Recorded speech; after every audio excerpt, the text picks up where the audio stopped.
fifth and final session during our summer career series. We are very excited to have you again with us. A few topics and reminders before I introduce today's guest presenter. Firstly, this session will be recorded and we will be posting to our YouTube channel. I will drop that link in the chat for those of you that are interested. We will also be sharing the slide decks to this presentation, as well as all other sessions during the Summer Career Series on our YouTube channel in the video description. So we know that that's been a lot of questions that we've received. So just wanted to iterate that. Also, feel free to introduce yourself in the chat. State your name, your major, what school you're attending. We always love to see where our scholars and our alumni are at across the country. And with that, I will go ahead and introduce our guest speaker. Today, our guest speaker is Carolina from Northeastern Illinois University with a bachelor's in computer science and a minor in Spanish. Being part of the immigrant community herself, Carolina has always been passionate about creating safe spaces for the community and reflects that goal in her work. She works as a consultant for undocumented student support and has experience working in nonprofits, web development, and research. With that, Carolina, thank you so much for joining us, and you can take it away from here. All right, thank you so much, Nicole. Hello, everybody. Good evening. Like Nicole mentioned, my name is Carolina Vasquez Torres. Today I'll be presenting on contract work and a simple guide on how I started my contract journey here in Chicago. So a little agenda for today's presentation. I'll go ahead and introduce myself. We'll go into the vision, all things I-10, getting your first contract, and finally, some of the final remarks. So the vision, right? So I think oftentimes one of the toughest questions is, well, what is my vision? Where do I see this all going? So I think that you have to think of yourself as the business, right? Like it's you who is providing the service. You are the business, you are the company. Picking your niche, right? Like what you want to focus on, right? Like what are you good at? What do you like? Is there something that you would like to pursue specifically for that? I think the second step for that is really getting good at it, right? To practice, becoming, I guess, in some way the expert within that area. And then finally, creating some sort of portfolio, creating a website, maybe social media, or any sort of medium that will really help you to showcase your work with future clients or potential clients later on. So kind of, I guess, finding the best way to present yourself to others and the work that you're going to be providing or the services you're going to be offering. Now, I think it's also very important to think about your action plan, right? What are the next steps? You need to do some of that inner work initially, just to really see where you're at within that map. So do I have a work permit? Do I need to apply for an I-10? Do I want to be a W-9 employee or an LLC? How will I advertise my product / service? How will I get clients? How do I know that will benefit? How do I know who will benefit from my products and services, right? I think that ultimately you need to have a vision of where you want to see your business go and find the areas where you're lacking. Again, identifying those areas will allow you to start working on them and filling in the gaps. So I'll run through a little, I guess, Q&A as far as like just doing that inner work, right? So let's say you have already picked your vision, right? And like your slides, you kind of know where you're going to go through that. Well, the first question is, do I have clients? If yes, then that's great. You can start discussing projects, deadlines, and details. But if the answer is no, then one of the first questions you can ask is, do I need to improve my marketing approach? Is that one of the main reasons why I'm lacking clients at the moment? If the answer is yes, if you do need to improve your marketing approach, how do you go about improving it?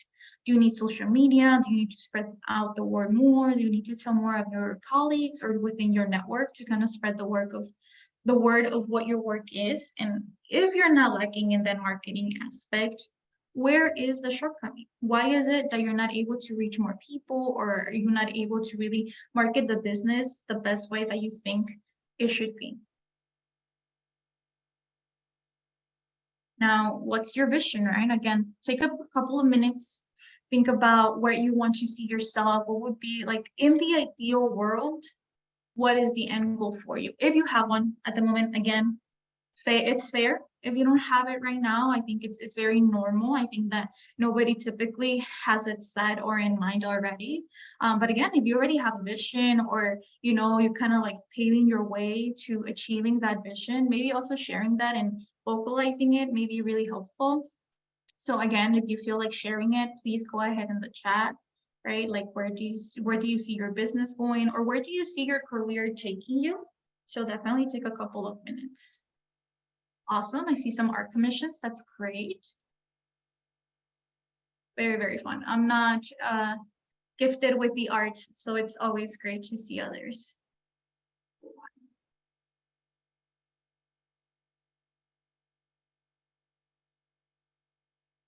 Again, and then again, these are just starter questions. I think, again, you don't have to have it figured out. I think that's one of the main reasons why most of us are here, right? We're trying to learn more, see where we can take that potential vision.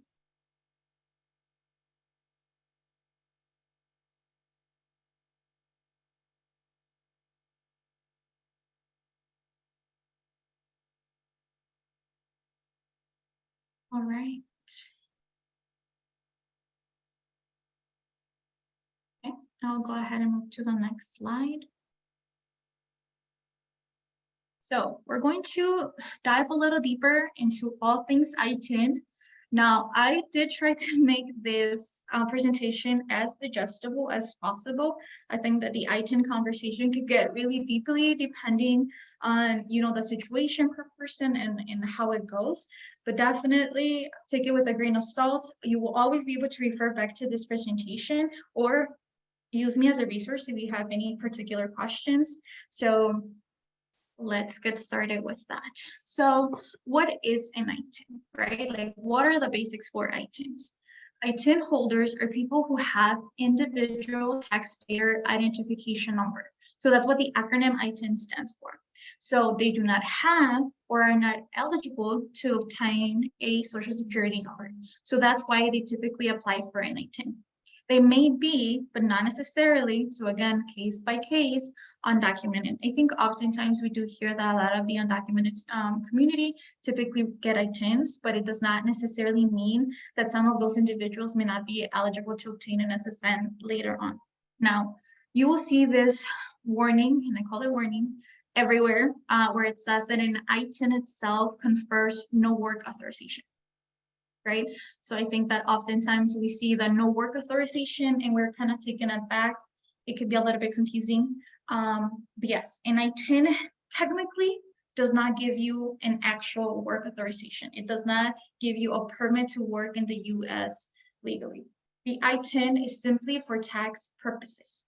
Hence why you become a contractor and report back to the tax or to the federal taxes and state taxes.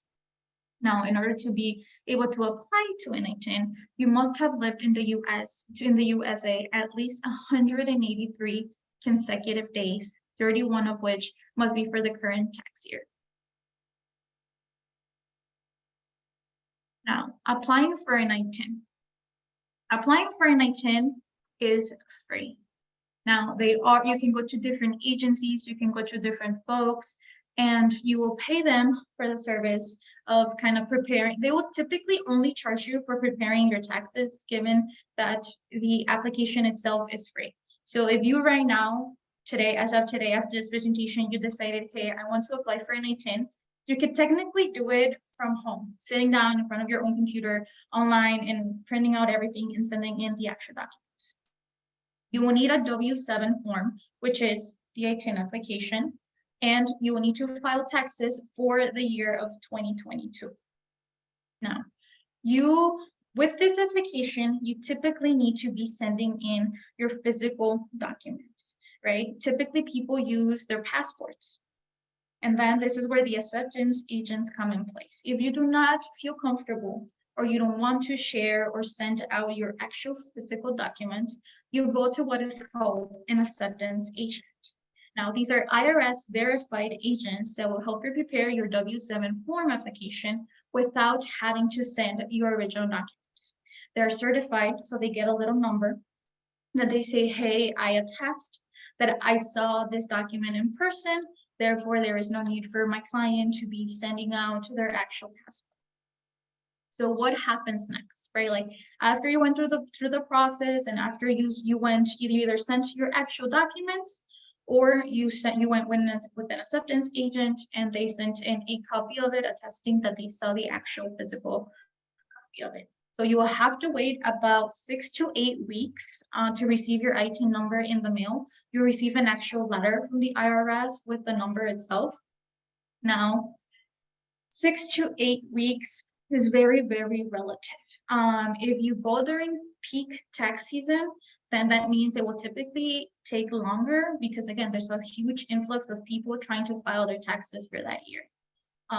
Oftentimes, I've heard horror stories where individuals, either their passports or original documents get lost in the mail. It takes more than a year. And you have to be mindful of what you're sending in, right? Because oftentimes those may be the only forms of identification that we have as undocumented immigrants. So maybe having a full period of a year without that actual identification item may not be the best solution for yourself. So always really think about that and what you're willing to kind of give up in this exchange. Now, after you have sent in your application, it's been approved, you receive your I-10, then you can go ahead and pay the federal taxes and state taxes for that year. So you can typically do that online. You have to create a couple of accounts with the federal state, or I think for the federal state, you don't even need to create an actual account. You can typically just join in as a guest with your I-10 number and just kind of pay off the amount that you owe. Now for the state, I think after the first payment, you can definitely make your own account and just pay online. Just for the federal taxes, I did have some issues where they couldn't prove my identity. So I will say that I feel that oftentimes these online platforms for payments or anything tax related makes it really difficult to prove our identity just through an I-10. As far as my own experience, at the very least, I've had different issues all across different areas just using my I-10 and verifying my identity. So something again to be mindful of. Now, getting your first contract. Now, and again, if at any time you have any questions, Nicole and Melanie definitely, were nice enough to really say they will manage the chat. So if at any point any questions come across, please ask them in the chat and then I'll make sure to kind of refer back to them later on. So again, getting your first contract, right? And how I went about doing it myself. So I think that the first important thing to kind of differentiate when it comes to being a contractor is that we're W-9 employees, right? So I think you'll typically hear W-2. W-2 employees are your SSN employees or those with work authorization. These individuals are the types that are eligible to receive benefits such as health insurance, overtime, medical leave, 401ks, like your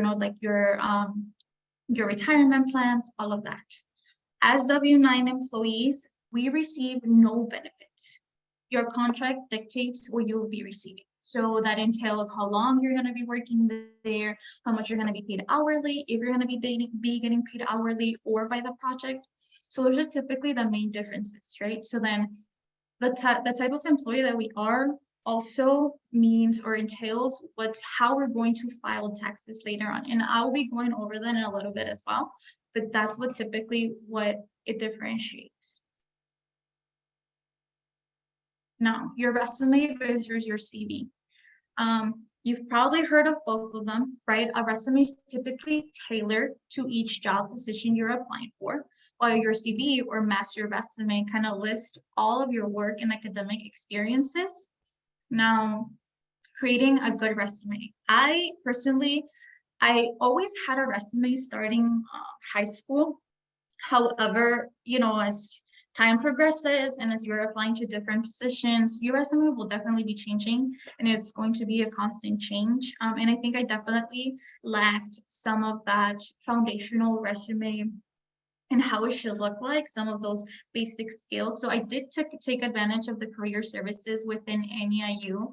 I set out an appointment, I sat down with her, and she kind of helped me walk through the format and how to do it accordingly to the type of career that I had, because I know there's some people that have opinions on how the resume should look. I think it ultimately, right, it's going to be up to you and how you want it to look. I think like it's up to you how specific you want to get into it. If you want to go into the nitty gritty, maybe put a picture or not take a picture, right? It's optional for everybody. But I think that the main components of a good resume are being aware of the descriptors you use, right? Like using actual verbs and adjectives that are very descriptive of the type of work that you've done, that really reflect how you have managed the position that you were currently in or the experiences that you had there.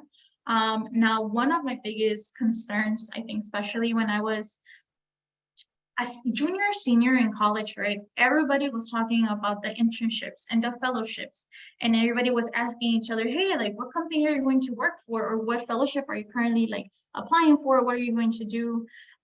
A lot of these fellowships and internships were not available for undocumented individuals, right? So I was really skeptical as to what should I be putting in my resume, what should I be including in there, because I did not have actual work experience, right? Like in any relevant field, right? Besides, like my customer service. So I think that as far as experience, you do not have to have experience in the field. And that was something that was really refreshing for me to hear at the moment, right? She did suggest for me that I put school projects and other projects that I had worked on my own time. So for example, like I mentioned, I was a computer science major. So I did went ahead and put some of the projects that I had done in different classes and kind of like my role within, if it was, for example, like a group project, I would say, hey, this was my role. I was in charge of X, Y, and Z, and I would just add it to my resume under projects, just so that I would also kind of have that in additional to my resume and kind of give it more substance. Now, friendly reminder that our lack of field experience does not automatically disqualify you from the project or the job itself.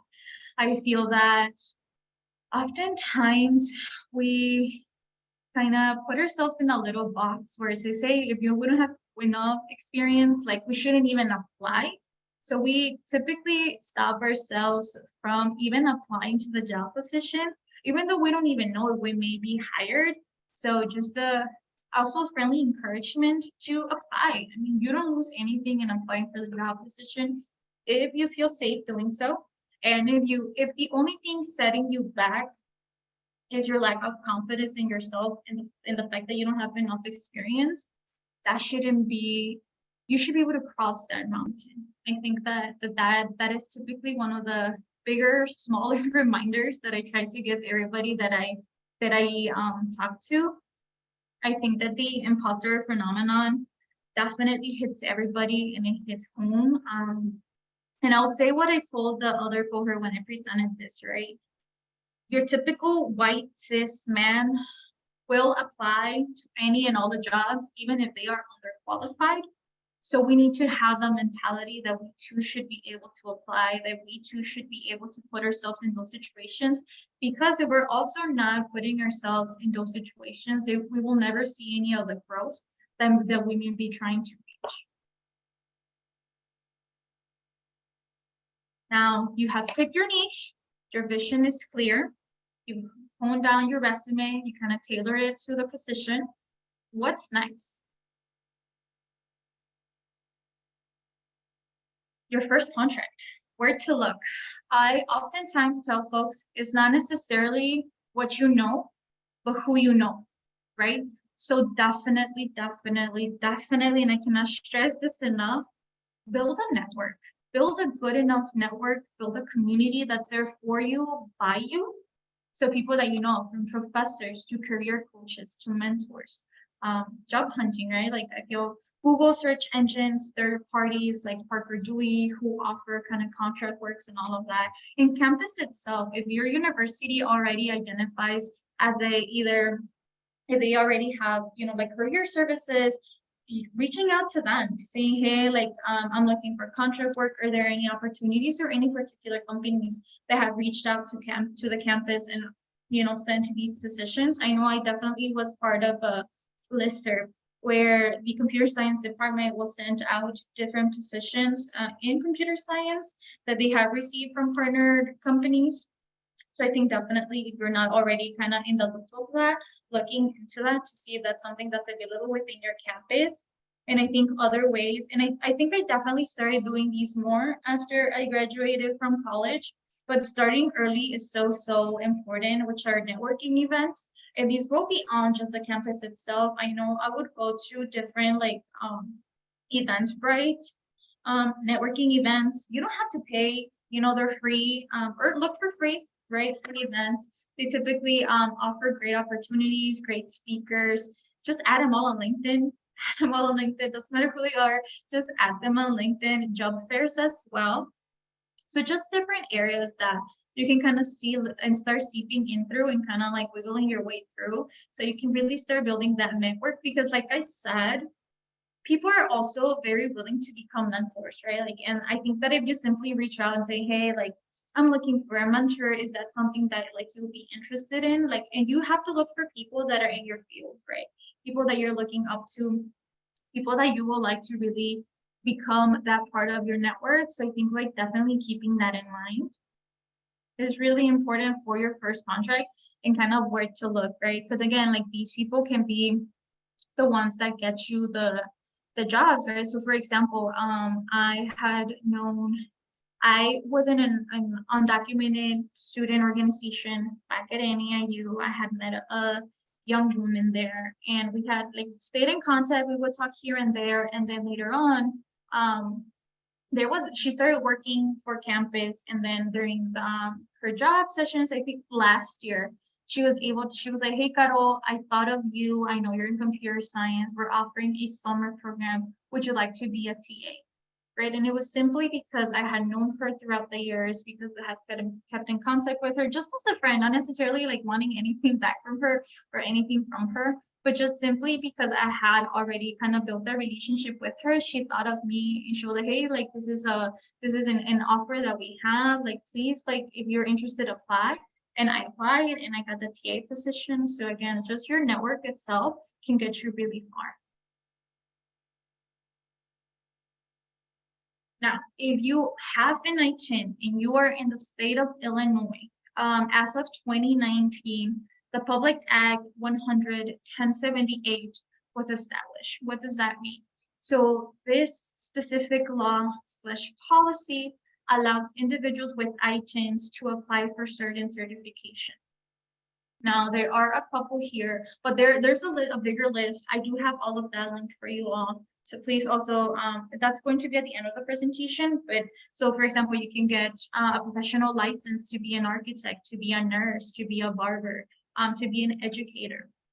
And I'll give you an example. Back when I graduated from high school, I wanted to be a physical therapist. I got into the honors college and I got into the physical therapy program at UIC, but they didn't offer me any financial aid. So at that moment, it didn't make any sense for me to have a $40,000 debt and then not be able to pursue that career because I could not get a certification in that.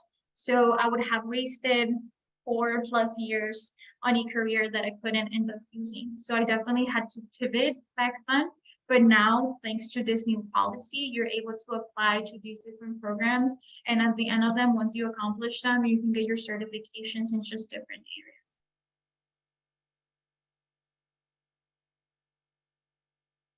Knowing your worth in contract work is very, very important, right? You set your price if you do not know how much to charge, because believe me, nobody wakes up knowing how much to charge. And I feel that especially if you're part of the immigrant community, the money talk is very uncomfortable, right? I personally, my parents were never the ones who kind of taught me to, hey, like, you should like talk with your peers about how much they're earning. It was always like, keep it hush hush, don't talk to anybody of how much you're earning. But it's so important to have those conversations with your peers so that you know where you're standing, right? To see where you're at. So if you're comfortable enough with somebody else that's already in the field, kind of talking with them, hey, like, how much are you charging, or how much are you getting paid for the projects that you're doing?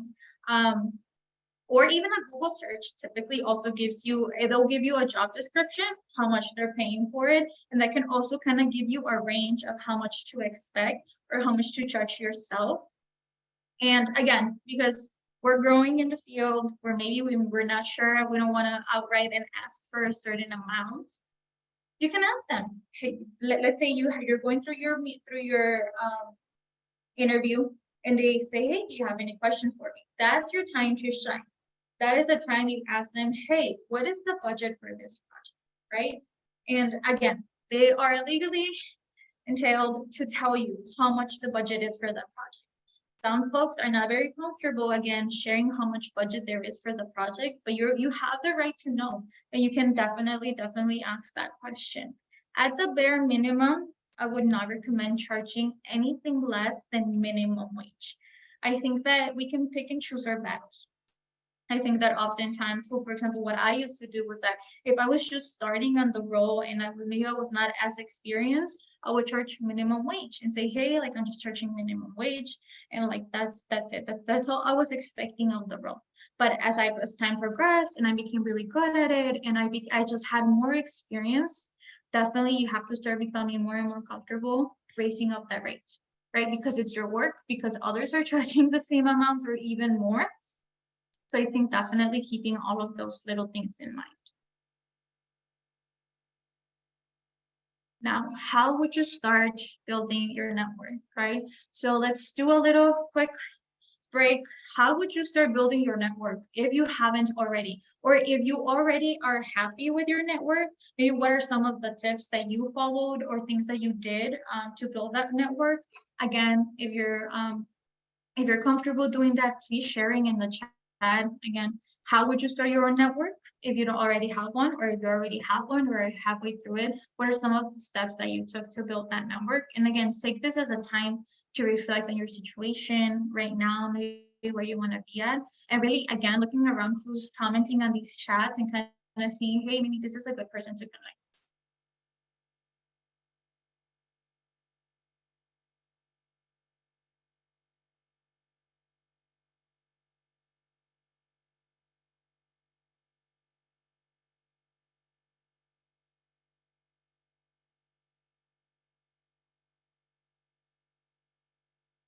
Okay, I like that. Friends and family, definitely a great start.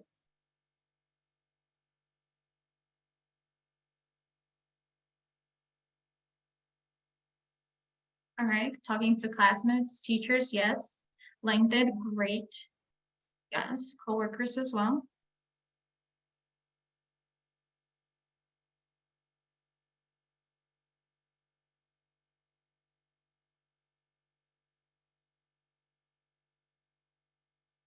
Yes, nonprofit coalitions. And we can go more in depth a little bit later on that.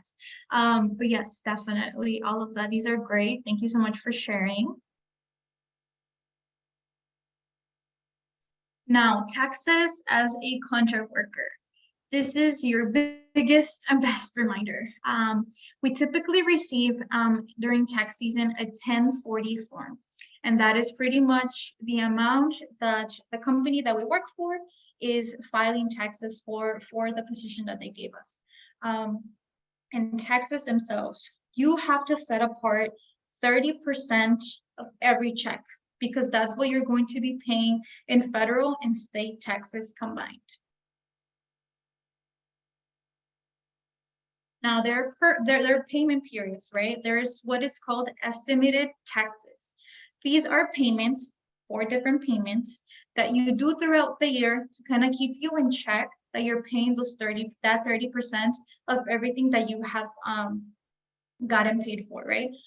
So I think oftentimes, because we are the ones paying the taxes ourselves, so that is not deducted from the check that we receive. So let's say that the project was $1,000, we receive $1,000, but that does not mean that the $1,000 are all for us. We need to set aside 30% of that $1,000 to pay back in taxes later on when taxes are due during tax season.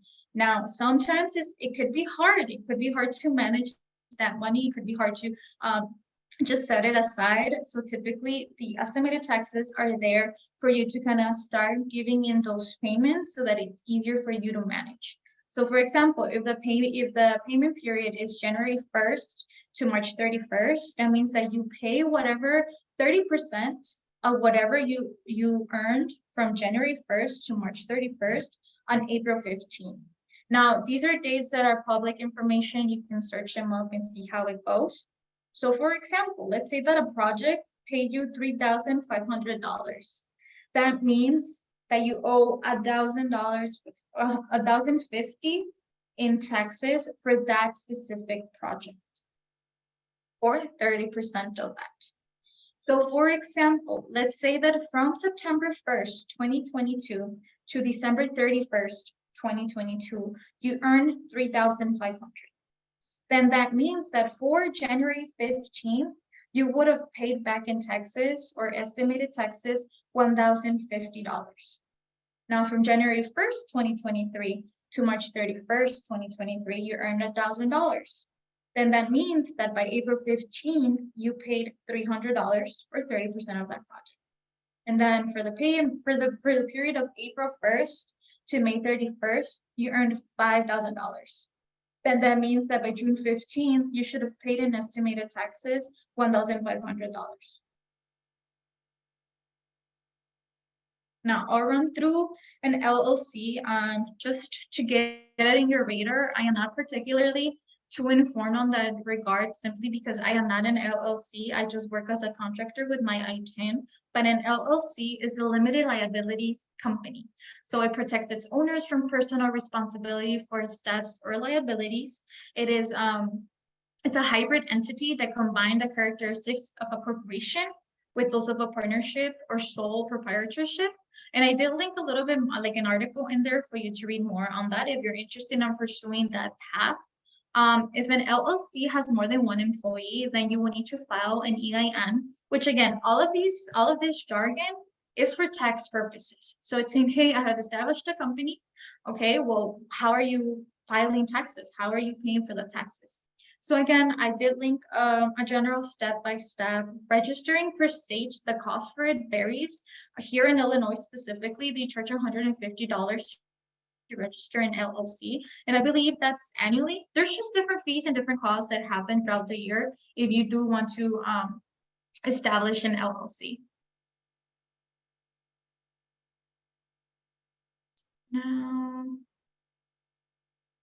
money moves, right? Let's say that you already have your projects, you're all set. Well, we want to make sure that we're managing our money properly, right? So whether you're a contractor, a registered LLC, a W-2 employee, opening a bank account, if you don't have one already, is very beneficial. If you are an LLC particularly, you will benefit from a separate business account, and you will need a business account if you are an LLC, because then it gets a little fishy if you are an individual and then you're managing an LLC and then all the funds are going to your private account, then it's just messy with the IRS. It's typically just recommended to have a separate business account.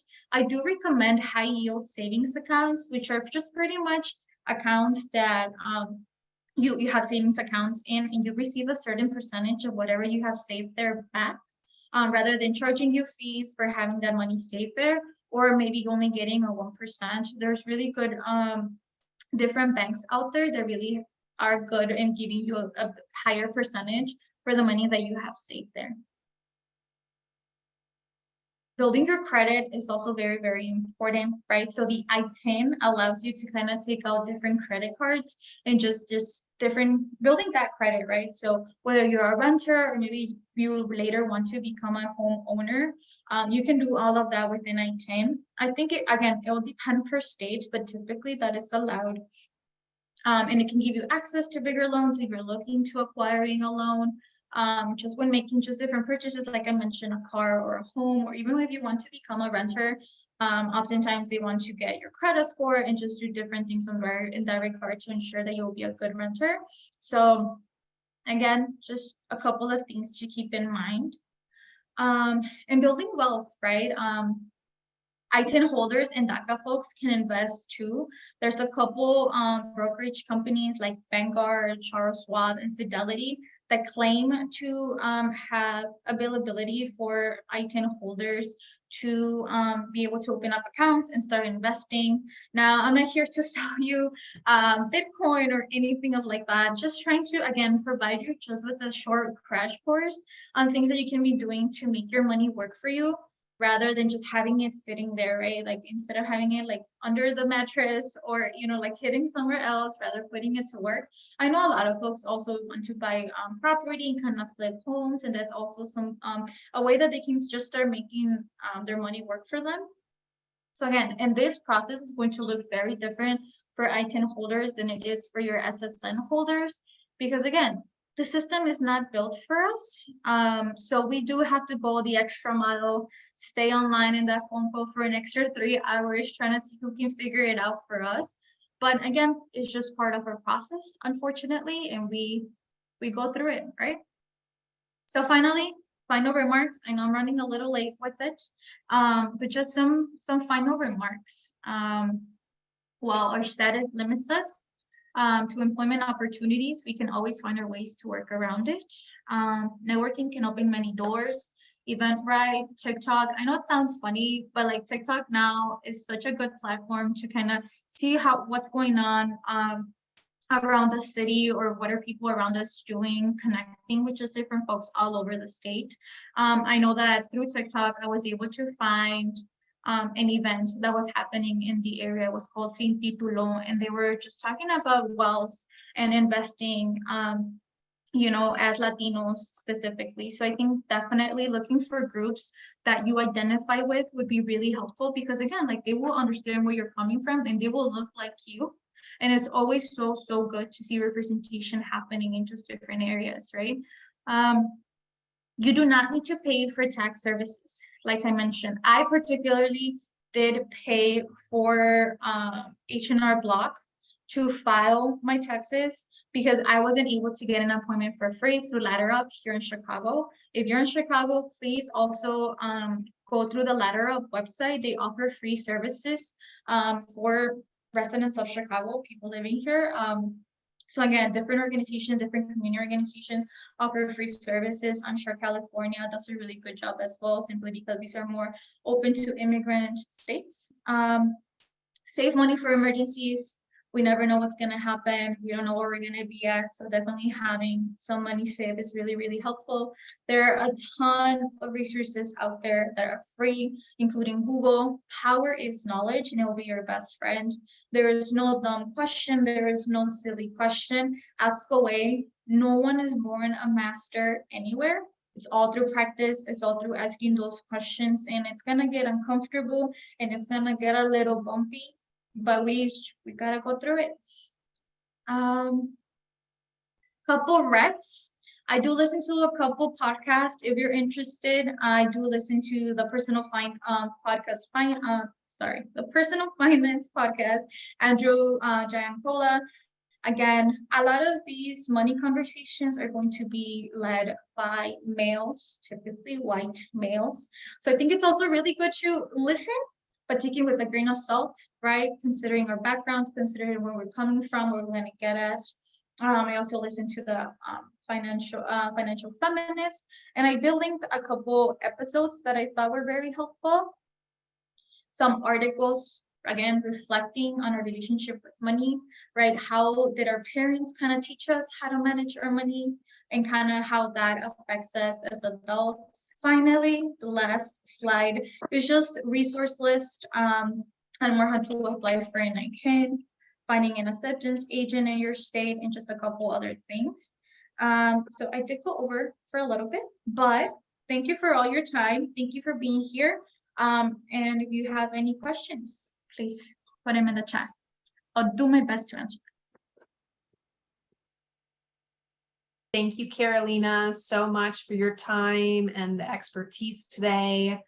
As Carolina mentioned, if you have any questions, please put them in the chat and we have time to answer them. I do see one question and a couple more now, but the first question is, thank you first for sharing some of your resources.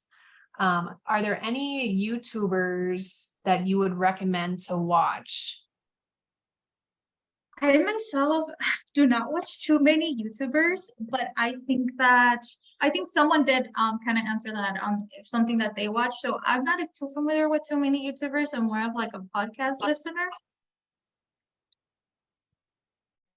Got it. Did you share some of your podcasts resources on one of the past slides, or what podcast do you listen to? Yes, I did. I listed a couple there that I thought were very helpful, with a couple episodes that I thought were more insightful. Again, some of them can be really insightful and then you can relate to. Some are going to tell you how to save your first $100,000. And it's just you have to give and take, right? On what pertains to your story and who is presenting these podcasts and this information. Got it. Thank you. Next question is, I have an ITIN number and there's a small marketing agency who would like to hire me, but they don't want to get in trouble due to my undocumented status. If they fill out a W-9 form, that means they can pay me? Yes, so you would typically file a W-9 and send it to them. So they will be contracting you as a contract worker for them, and you won't be receiving any benefits. So let's say that they want to hire, I think it's gonna depend, right, on their HR, what HR ends up deciding. But as long as you're reporting to federal taxes, hey, this is how much we paid this individual for the work that they did, and you are also then at the end of that project, or at the end of that year, they will send you a 1040 form, and then that's the amount that you're going to file for. Say, hey, this is how much that I got paid for. So as long as it correlates what they are reporting and what you're reporting, it's all good. Next question I see in the chat, do you have any recommendations on how to start investing, or if we can invest at all with an ITIN? Yes, so you can. I'll tell you, I'm already kind of starting on that process. I did try through Vanguard, but then they said that they couldn't, verify my identity. So then when that happens, you typically have to call, unfortunately, try to call somebody, try to figure out if they can kind of have the time, sit down with you, walk you through it. Because if you do it through online, they will want to verify your identity as a U.S. citizen. But we're not U.S. citizens, right? So I think typically calling them and saying, hey, I'm interested in opening an account. I have an ITIN number. Can I do it? Or oftentimes different cities, different states have offices. So I would also encourage you, if you're interested in investing, to kind of just go sit down, ask your questions, talk to them, because I think investing, again, could be really good or really bad, depending on how you're managing your money. So I think I did list those three, that those are the ones that are listed typically as to the ones that ITIN holders apply to invest through. Great, thank you so much. The next question I see in the chat, when you mentioned saving 30% of each check and the dates, do we have to pay the 30% on those dates you mentioned, or pay it all together during tax season? So whatever you don't end up paying during estimated taxes periods, you do have to end up paying it back to the IRS regardless. So regardless of how much you're earning, 30% of that has to go back to the IRS, right? So the estimated taxes or estimated tax periods are there to kind of keep us in check, to kind of make sure that we're paying for them. We don't get, there is no,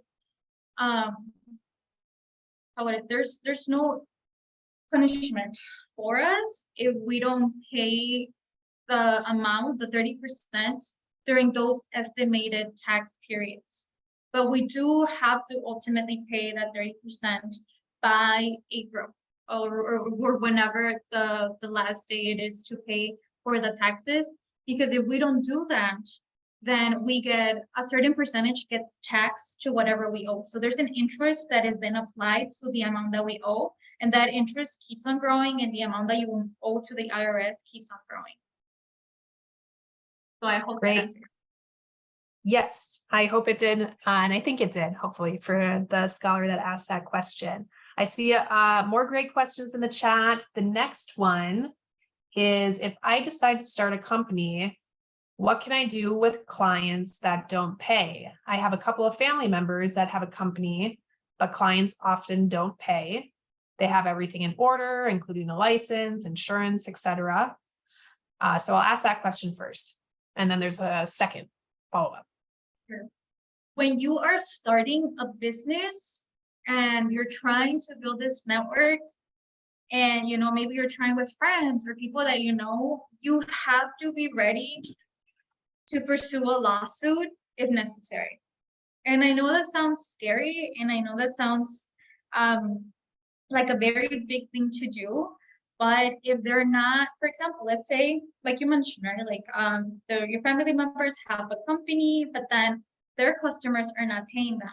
Well, there needs to be a contract, and that's why the contract is so important, right? Because then this contract is going to list everything, right? Like, hey, this is the service that I'm offering to my client, and my client has signed down below that they will follow this contract through. So that means that in that contract, you can say, I need payments by this date, or payments where agreed, half of the payment was agreed at the beginning of the project, and the second payment of the project was due at the end of it. Once it was all done, I will always also suggest that you at least get paid half of it at the beginning, or some sort of amount, because oftentimes with contract work, when you get your checks can vary. Sometimes they can take up to 1 month. Sometimes it could take up to 3 months. It could take 4 weeks. It could take 2 weeks. It really depends on who you're working with. I've had instances where a company, I finished a project back in May, and until this day, I have not seen that check, right? So then what do? You ensure that you have evidence. What does that evidence look like? Emails between you and the person who contracted you saying, hey, I have, I sent in all my information. The project is done. I have yet to receive any payment or any form of payment. Because again, once you have that traceable evidence, then you can use that later on if you do end up needing to go through a lawsuit against them. So I hope that answered your question. Always, you deserve the payment that they owe you. You should not just let it go, because that's when people start taking advantage of us and the services that we offer.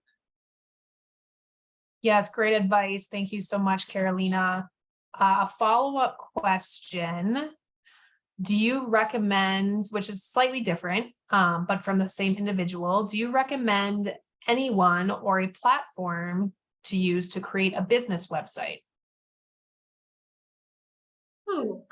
I've had experience personally with WordPress. I feel that if you're not tech savvy necessarily, or like you're not really into like coding from the back end and like creating your own server and kind of setting that up from the bottom up, I think there's a lot of different platforms now that you will need to invest a little bit into it, definitely. But there's so many resources out there. I know WordPress is really good. I've worked with them through those platforms.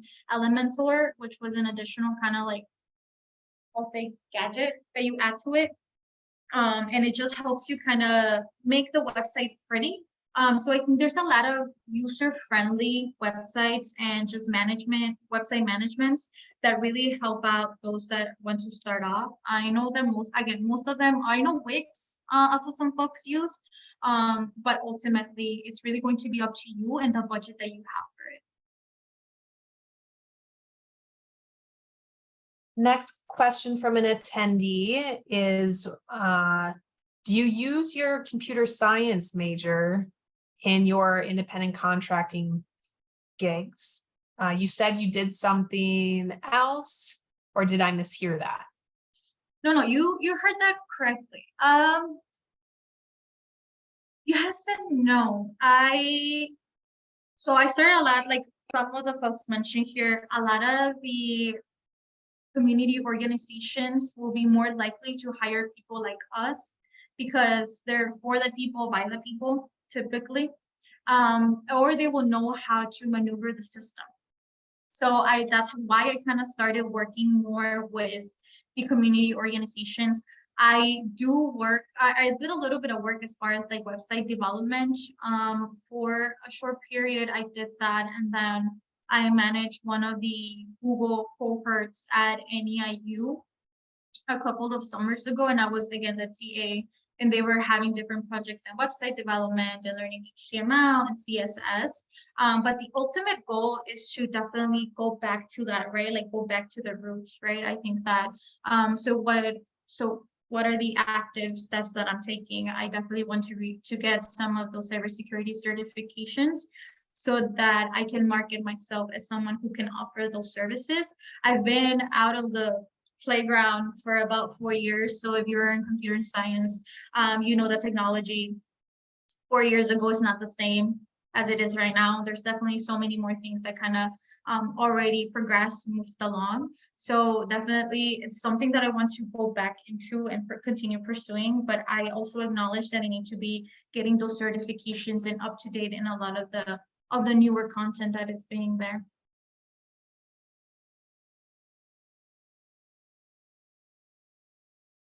And it looks like we have time for 1 or 2 more questions. The next question I see is, what are some jobs that we can apply to related to finance with an I-10? And I'm going to maybe rephrase that to what could be some potential independent contracting or business ideas that I could create with a finance major. Okay, I think it could go different routes. Not sure necessarily where in finance you're trying to go into. I know that a lot of folks, so there's, I'll tell you a little bit of what I know about, which is fintech, which is finance technology, and it's oftentimes is about data entry. Typically, within finance, it's a good like entry level position for all of them. Or I think that my best advice for you or anyone looking into contract work will be on how to start that exchange with folks, right? So, for example, a lot of people come to me and they're like, well, Caro, how do I even ask them if they have opportunities for I-10 holders? Now, that conversation can go either way. Because ultimately you have to tell them that you don't have a work permit, right? But if you don't feel comfortable kind of showcasing that in the first conversation, that's fair and that's your right. Now, you can ask, are there any contract opportunities in your company? I'm looking for contract work. I'm looking for a position or a part-time position, because those positions, again, are typically also through contracts. So if you don't feel comfortable outing your immigration status, you don't need to. You don't have to. You can also when the conversation comes and you tell them, hey, I want to be a contract worker. Is it an opening on anything on that regard? And they say, well, I don't know. Then you can say, hey, can we set up a meeting with HR? I think you should definitely not drop the ball initially if the reason why they're not too sure on hiring you is because they don't know how to follow through with the process. I think you can definitely reach out to them and say, hey, I'm more than willing to sit down with anybody from HR or anybody that could kind of like talk with me about it, so that you can also express more about like what you're going through and like the situation specific. So because I'm not too familiar with like finance and any sort of like the positions that are within that, Sorry, I couldn't really tailor it to your situation specifically, but I think definitely reaching out, applying for the job, if they offer contract work through that, or even sending a message through LinkedIn. So for example, let's say you found a company, you found a representative from the company, tell them, hey, like, I'm a current student or I'm a recent graduate and I'm looking for a contract position in this company. Do you think that, like, would you have time to talk with me for a little bit with me, right? Setting up a date, setting up like maybe 30 minutes of your time, and just sitting down with them and seeing, how the company is, if it's a good fit for you, and if later on, if they have contract opportunities, kind of talking with them. Thank you so much, Carolina. And just to follow up as well, I just re-put in the chat resources that you can use to brainstorm potential independent contracting gigs or services that you could provide. So feel free to check out those brainstorming worksheets or a list from Upwork, which is a freelancing and independent contracting platform. So we are on the hour. So thank you everyone again for joining us today, earlier this week, last week, during our summer career series. We hope that you've enjoyed these sessions. Thank you so much, Carolina, and all of our other guest speakers that we've had during our 5 sessions. As a reminder, this session and all other sessions are recorded and will be posted to our YouTube channel. Thank you so much, and everyone enjoy the rest of your week. Bye.